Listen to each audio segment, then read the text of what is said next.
ആരാടോ ഇവനോടെ പോന്നെ? സാർ, നമ്മളാണ് സുപ്രസിദ്ധ തിരക്കഥാകൃത്തുക്കൾ. അയക്കോ ഇവിടെ എന്താണോ പാലാളന്ന് കൊടുക്കുന്നുണ്ടാ? നിങ്ങളെ ഉദ്ദേശിച്ചതല്ലത്. വിട്ടോ ഷൂട്ടിങ്ങിലൊക്കെ നിങ്ങൾ തെങ്കാശി പട്ടണം എന്നൊരു സിനിമ കണ്ടോ? കണ്ടില്ല. അതിന്റെ തിരക്കഥ നിങ്ങളാ? നമ്മളല്ല.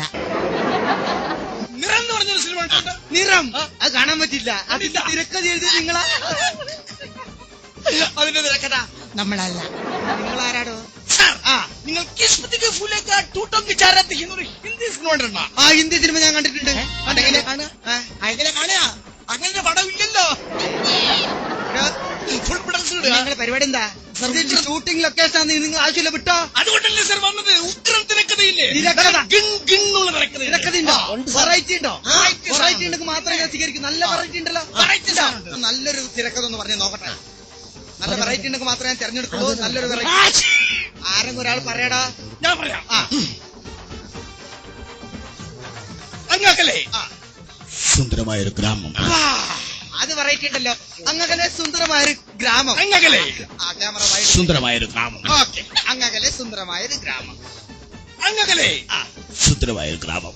അതേടാ കുറെ നേരമായാലും നീ അങ്ങകലെ സുന്ദരമായൊരു ഗ്രാമം. അവിടെ എന്താണ്? ആ ഗ്രാമത്തിൽ ഒരു കൊച്ചു കുടിലിൽ ഒരു മുത്തശ്ശനും ഒരു മുത്തശ്ശി. വീണ്ടും വെറൈറ്റി. ഒരു കൊച്ചു കുടിൽ. ഒരു ക്ലോസപ്പ് കൊടുക്കാം കുടിലിന്റെ. ഒരു മുത്തശ്ശനും ഒരു മുത്തശ്ശി. അവരങ്ങനെ സസുഖം കഴിയാണ്. ഇതാ കഥ. ഒരു കഥ എന്ന് പറഞ്ഞു കഴിഞ്ഞാല് അവരെന്തെങ്കിലും ചെയ്യുന്നതായി കാണിക്കണം. അവര് ഭക്ഷണം കഴിക്കുന്നത് കാണിക്കണം. ഒരുപാട് സംഭവങ്ങൾ കാണിക്കണം. സംഭവം കാണുന്നുണ്ടല്ലോ. എന്തായാലേ? പക്ഷെ വാതിലടച്ചുകൊണ്ട് നമ്മളാരും കാണില്ല. എടാ അത് പോരെ. നമ്മളത് ചിത്രീകരിക്കണം. അങ്ങനെയാണെങ്കിൽ രാവിലെ എഴുന്നേറ്റ ഉടനെ അവര് കഴിക്കാണ് പഴവും പുട്ടും. വെറൈറ്റി. പഴവും പുട്ടും. ഒരു 11:30 മണിക്ക് വീണ്ടും കഴിക്കുന്ന പുട്ടും പഴവും. 11:30 മണിക്ക്. ഓക്കെ. ഉച്ചയ്ക്ക് വിഭവസമൃദ്ധമായ പഴം സൺപിട്സ്. ഇതെന്താ പുട്ടുമ്പഴത്തിന്റെ കച്ചവടം ഉണ്ടോ? എനിക്ക് പോരെ.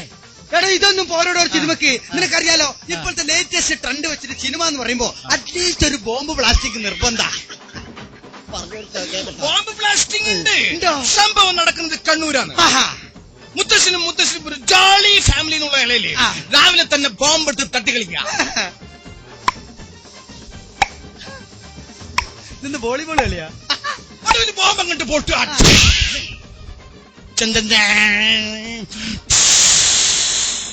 തിരക്കഥാ സംഭാഷണം. അയക്കൂ. എന്തിനു പടകൊട ഇതൊക്കെ പോലെ? ഇതൊന്നും പോരാ. ഒരു സിനിമ എന്ന് പറയുമ്പോ നിങ്ങൾക്ക് അറിയാന്നറിയില്ല. ഇപ്പോഴത്തെ ട്രെൻഡ് വെച്ച് നോക്കുമ്പോ ഒരു കുളിസീൻ നിർബന്ധാടോ. കുളിസീനുണ്ട്. പിന്നെ നിങ്ങൾ അതല്ലേ ആദ്യം പറയാം. കുളിസീനുണ്ട്. ഈ ബോംബ് പൊട്ടിട്ട് മുത്തശ്ശി മരിച്ചു കിടക്കും എന്റെ മോനെ ബക്കറ്റിൽ വെള്ളം കൊണ്ടുവന്നിട്ടുണ്ട്. ഡെഡ് ബോഡിയിൽ കുളിപ്പിക്കലേ. അതിന് പൈസ വരും. അതാണ് വരും. മോനെ പൈസ വരൂ.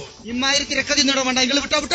ആവശ്യമില്ലടാ. എന്ത് തിരക്കഥയത്? സാർ ഞങ്ങൾ നന്നായിട്ട് അഭിനയിക്കും സാർ. അങ്ങനെ നന്നായിട്ട് അഭിനയിക്കും. അഭിനയിക്കും. നിങ്ങൾ മാറ്റി ചവിട്ടിയോ? എന്റെ ബാബാവിനെ കണ്ടിരാം. പേടിച്ചു പോന്നല്ലടാ. ഒരു കാര്യം ചെയ്യും. നിങ്ങൾ അത്ര വലിയ അഭിനേതാക്കളാണെങ്കിൽ എന്റെ ഒരു പുതിയ തിരക്കഥ റെഡി ആയിട്ടുണ്ട്. ആ തിരക്കഥയിൽ നിങ്ങളെ പോലുള്ള 2 ചെറുപ്പക്കാർ ആവശ്യമുണ്ട്. ഒരു കാര്യം ചെയ്യാം. ഞാൻ ആ തിരക്കഥ ശരിക്കൊന്ന് വിവരിച്ച് പറഞ്ഞു തരാം. ആ തിരക്കഥക്കനുസരിച്ച് നിങ്ങൾ അഭിനയിച്ച് കാണിക്കുകയാണെങ്കിൽ നിങ്ങളത് ഈ സിനിമയിലേക്ക് ഞാൻ സെലക്ട് ചെയ്യും. നമുക്കൊരു കലക്ക് കലക്കണം. ഓക്കെയാണോ? എന്താ ഞാൻ കഥ പറയട്ടെ? അതായത് നിന്നെ തെരഞ്ഞെടുത്തിനില്ല. തെരഞ്ഞെടുത്ത ശേഷം നീ ആക്ഷൻ എടുത്താൽ മതി. മനസ്സിലായല്ലോ? എന്നാ കഥ പറയട്ടെ. അതായത് 2 ആത്മാർത്ഥ സുഹൃത്തുക്കൾ. ഇവൻ നന്നാകുന്നതിൽ എനിക്ക് സന്തോഷമുള്ളൂ. എനിക്കും അതെ. ഇവൻ നന്നായി കിട്ടുന്നതാണ് എന്റെ സന്തോഷം. 2 ശരീരമാണെങ്കിലും ഒരാത്മാവാ നമ്മൾ. അതന്നെ. അങ്ങനെ വളരെ പരസ്പരം ഭയങ്കര സ്നേഹമുള്ള 2 ആത്മാർത്ഥ സുഹൃത്തുക്കൾ. അതിൽ ഒരാൾ ഒരു സുപ്രഭാതത്തിൽ ഗൾഫിലേക്ക് പോകുന്നു. അതെങ്ങനെയാണ്? ആരെങ്കിലും ഒരാളൊന്ന് തീരുമാനിക്കടാ. ഞാൻ പോയിക്കോളാം സാർ. എനിക്ക് പാസ്പോർട്ടും വിസയൊക്കെ ഉണ്ട് സാർ. ഞാൻ പോയിക്കോളാം സാർ. ഉണ്ടല്ലോ. എല്ലാം ഉണ്ടല്ലോ. എന്നൊരു കാര്യം ചെയ്യും. നീ ഗൾഫിൽ. അപ്പോൾ ഞാനിവിടെ. നീ ഗൾഫിൽ. ഞാൻ ഗൾഫിൽ. അങ്ങനെ വേണം ഗൾഫിൽ പോവാൻ. ഓൻ എവിടെയാ പോയത്? ഗൾഫിൽ. ഓനാരെങ്കിലും അമ്മാന്റെ പോനാ? ഓന്റെ കള്ള പാസ്പോർട്ട്. ചേട്ടോ നിനക്ക് ഇവിടെ റോളുണ്ട്. നല്ല വെറൈറ്റി റോളുണ്ട്. അടിപൊളി റോളുണ്ട്. ഓനങ്ങെത്തി. അവന്റെ പോക്കാണ്. അതാ യഥാർത്ഥ ഗൾഫുകാർ. അപ്പോ തന്റെ റോള് ഞാൻ വിവരിച്ച് പറഞ്ഞുതരാം. താൻ ഇവിടെ നാട്ടിൽ ഒന്നിനും കൊള്ളാത്തവനായി ഒരു ചെറ്റ പറയും നാട്ടുകാർക്ക് വേണ്ടാത്തവനായി വീട്ടുകാർക്ക് വേണ്ടാത്തവനായി ഒരു ചെറ്റക്കുടൽ അങ്ങനെ ജീവിച്ചു അല്ല ഒരു സംശയം ഈ എന്റെ ചെറ്റക്കുടിയിലെ ഓഫീസ് റൂം ബാർപ്പായിക്കൂടെ സ്റ്റെപ്പെങ്കിലും പാർത്തോടെ കേട്ടോ കഥയിൽ അങ്ങനെയൊന്നും പറ്റില്ല.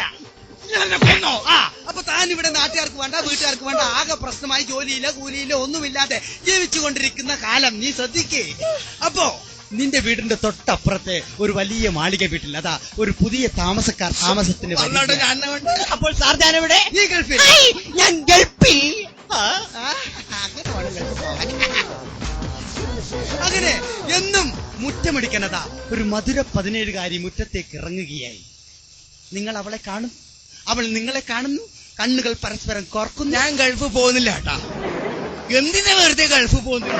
നമുക്ക് ഇവിടെ നാടാവില്ല ദേശായി വേണ്ടിയാ ഞാൻ വെറുതെ അങ്ങ് പോയിട്ട് കഷ്ടപ്പെടുന്നു. അതെ, നിങ്ങൾ പരസ്പരം പ്രണയബദ്ധത്തിലാകുന്നു. ആയിക്കോട്ടെ. നിങ്ങൾ പാർക്കിൽ പോകുന്നു, ബീച്ചിൽ പോകുന്നു, ഊട്ടിക്ക് പോകുന്നു, കൊടൈക്കനാലിൽ പോകുന്നു, കടലൊക്കെ കുറിക്കുന്നു. ഞാനിങ്ങ് പോരുന്നു. എന്നെ അറബി പറഞ്ഞു വിട്ടു അവിടുന്ന്. അറബി പറഞ്ഞു നിന്റെ പണി ശരിയല്ല, വേഗം നാട്ടിലേക്ക് വിട്ടു. അടുത്ത പണിക്ക് കയറി ഇങ്ങോട്ട് വിട്ടു. ചേട്ടാ നീ ഗൾഫിൽ. അറബിക്ക് എന്നെ ഇഷ്ടമില്ല, പിന്നെ ഞാൻ അങ്ങനെ അവിടെ നിൽക്കും. ഗൾഫിൽ ഞാൻ നാട്ടിൽ. നീ നാട്ടിൽ. ഞാൻ പോയില്ല. ഞാൻ കൊന്ന ഗൾഫ് പോയില്ല. ഇവിടെ റോള് ഞാൻ പറഞ്ഞു. നാടാവില്ല. അപ്പോൾ ഞാനെവിടെ? നീ ഗൾഫിൽ. ഞാൻ ഗൾഫിൽ. അങ്ങനെ കാലങ്ങൾ കുറച്ചു കാലം അങ്ങനെ കടന്നുപോയിക്കൊണ്ടിരിക്കുകയാണ്. ഒരു 5-8 മാസം കഴിഞ്ഞപ്പോൾ താൻ ഒരു നഗ്ന സത്യം മനസ്സിലാക്കിയാണ്. താൻ പ്രേമിച്ചുകൊണ്ട് നടന്നിരുന്ന പെൺകുട്ടി 8 മാസം ഗർഭിണിയാണ്. അപ്പോൾ സാർ ഞാനെവിടെ? നീ ഗൾഫിൽ തന്നെ. ഞാൻ ഗൾഫിൽ. അല്ല ഞാൻ ഗൾഫ് പോയാലോ? അതെങ്ങനെയാണോ? അല്ല വെറുതെ നാട്ടിൽ നിന്നിട്ട് ഇങ്ങനെ മൂടോട്ടാണ്ടല്ലോ. എടാ പറ്റൂല, തന്റെ റോള് കംപ്ലീറ്റ് ഇവിടെയല്ലേ. എന്ത് കാര്യ ഇത്? അങ്ങനെ നാട്ടിൽ പ്രശ്നമായി, വീട്ടിൽ പ്രശ്നമായി, നാട്ടുകാർക്ക് വെറുപ്പായി, വീട്ടുകാർക്ക് വെറുപ്പായി, ആകെ പ്രശ്നരൂക്ഷിതമായി. ഈ കാലാവസ്ഥയിൽ ഇതിനൊരു തീരുമാനം ഉണ്ടാക്കാൻ വേണ്ടി തന്റെ ആത്മാർത്ഥ സുഹൃത്തിനെ ഗൾഫിൽ നിന്നും നീ കത്തയച്ച് നാട്ടിലേക്ക് വരുത്തുന്നു. അയ്യോ എനിക്ക് വരാൻ പറ്റില്ല, അവിടെ ഫുൾ തിരക്ക്. അറബി വിടണ്ടേ? ഞാൻ പോട്ടെ. നീ കുറെ കാലായില്ലേ പോയിട്ട്? അറബി വിടണ്ടേ? നീ വരണം. നീ നാട്ടിലേക്ക് വരണം. എനിക്ക് വരാൻ പറ്റില്ല. നീ പോവില്ല. നീ ഇവിടെ ആ റോള്. നീ നാട്ടിൽ നിന്നും ഗൾഫിൽ നിന്നും നാട്ടിലെത്തി. എത്തി. അല്ല അതിന് ശേഷം എനിക്ക് പോയിക്കൂടാ. ചേട്ടാ നിനക്ക് പോകാൻ പറ്റില്ല. നിന്റെ റോൾ ഇവിടെ കംപ്ലീറ്റ് ഇവിടെ അല്ലേ. പറഞ്ഞോ. ഇവിടെ എത്തിയപ്പോഴാണ് നീ ഒരു നഗ്ന സത്യം മനസ്സിലാക്കുന്നത്. അതായത് ഇയാൾ പ്രേമിച്ചുകൊണ്ട് ഗർഭിണിയാക്കിയത് മറ്റാരെയുമല്ല, മറിച്ച് നിങ്ങളുടെ സ്വന്തം ഭാര്യയാണ്.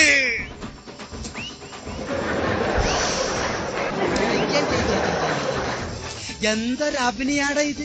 ഇത്ര വലിയൊരു മുഹൂർത്തം ഞാനിങ്ങനെ വിവരിച്ച് പറഞ്ഞിട്ട് നിങ്ങനാടോ അഭിനയിച്ച് കാണിക്കുക. നിങ്ങൾ എന്താ അഭിനേതാക്കളാടോ? നീങ്ങുവാ, നിനക്കൊന്നും മനസ്സിലായിട്ടില്ല. നീ ഇങ്ങോട്ട് വാ. ഞാൻ നീങ്ങുവാ. അതായത് ഉദാഹരണത്തിന് നിന്റെ ഭാര്യ, ഞാൻ നിന്റെ സുഹൃത്താണെന്ന് വെച്ചു. നിന്റെ ഭാര്യയെ ഞാനിങ്ങനെ പ്രേമാണ്, അതാണ് ഇതാണെന്നൊക്കെ പറഞ്ഞ് കുറെ കാലം കൊണ്ട് നടന്നിട്ട് അവൾ 8 മാസം ഗർഭിണിയാണെന്ന് നീ തിരിച്ചറിയുന്നു. അങ്ങനെ അറിയുമ്പോഴുണ്ടാ നിന്റെ ഒരു പാവപ്രകടനം, നിന്റെ ഒരു വികാര വിക്ഷോഭം. അതാണ് എനിക്ക് വേണ്ടത്. എന്റെ പൊന്നു ചങ്ങാതി, 10 കൊല്ലം ഞാൻ കല്യാണം കഴിച്ചിട്ട് ഇതുവരെ എന്നെ കൊണ്ട് കഴിഞ്ഞിട്ടില്ല. കൺഗ്രാചുലേഷൻ.